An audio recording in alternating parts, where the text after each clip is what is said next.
കൊല്ലം പള്ളിച്ചന്ത ഉമ്മൻചാണ്ടി നഗറിൽ കോൺഗ്രസ് കമ്മിറ്റിയുടെ നേതൃത്വത്തിൽ ഉമ്മൻചാണ്ടി അനുസ്മരണം സംഘടിപ്പിച്ചു. CR മഹേഷ് MLA ഉദ്ഘാടനം ചെയ്ത പരിപാടിയിൽ പുഷ്പാർച്ചന, അനുസ്മരണം, പ്രതിഭകളെ ആദരിക്കൽ, ചികിത്സാ ധനസഹായ വിതരണം എന്നിവയും നടന്നു. തൃശൂർ നെല്ലുവായി ശ്രീ ധന്വന്തരി ക്ഷേത്രത്തിലെ ഔഷധ സേവയും ആനയൂട്ടും ഈ മാസം 31-ന് നടക്കും. Cochin Devaswom board president K. സുദർശന്റെ അധ്യക്ഷതയിൽ ചേർന്ന യോഗത്തിൽ വിവിധ വകുപ്പുകളിലെ പ്രതിനിധികളും പങ്കെടുത്തു. ആയിരക്കണക്കിന് ഭക്തർ എത്തിച്ചേരുമെന്നാണ് പ്രതീക്ഷ. ആവശ്യമായ സൗകര്യങ്ങളും സംവിധാനങ്ങളും ഒരുക്കാൻ യോഗത്തിൽ തീരുമാനമായി. തൃശൂർ അരിമ്പൂരിൽ ആംബുലൻസ് മതിലിലിടിച്ചു മറിഞ്ഞ് ഡ്രൈവർക്ക് പരിക്കേറ്റു. തൃശൂരിൽ നിന്ന് വരികയായിരുന്ന ആംബുലൻസാണ് നിയന്ത്രണം വിട്ട് മതിലിലിടിച്ചു മറിഞ്ഞത്. രോഗികളല്ല ആംബുലൻസിൽ ഉണ്ടായിരുന്നതെന്നാണ് വിവരം. അമിത വേഗത്തിലെത്തിയ ആംബുലൻസ് മതിലിലും മരത്തിലും ഇടിച്ച് റോഡിലേക്ക് മറിയുകയായിരുന്നു എന്നാണ് ദൃക്സാക്ഷികൾ പറയുന്നത്.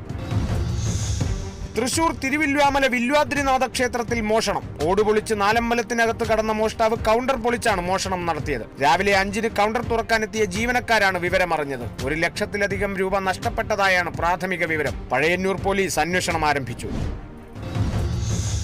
നിരവധി ക്രിമിനൽ കേസുകളിലെ പ്രതിയായ ബ്ലാങ്ങാട് പാലപ്പെട്ടി വീട്ടിൽ ലിസൺ എന്ന ഹബീബിനെ കാപ്പ നിയമപ്രകാരം നാടുകടത്തി. തൃശൂർ ജില്ലാ പോലീസ് കമ്മീഷണർ R. ഇളങ്കോയുടെ നിർദ്ദേശപ്രകാരം ജില്ലയിൽ നിന്നും നാടുകടത്തിയത് 3 മാസത്തേക്ക്. കഞ്ചാവ് ക്രിമിനൽ കേസുകളിൽ പ്രതിയാകുന്നവർക്കെതിരെ ശക്തമായ നിയമ നടപടികൾ സ്വീകരിക്കുമെന്ന് തൃശൂർ സിറ്റി പോലീസ്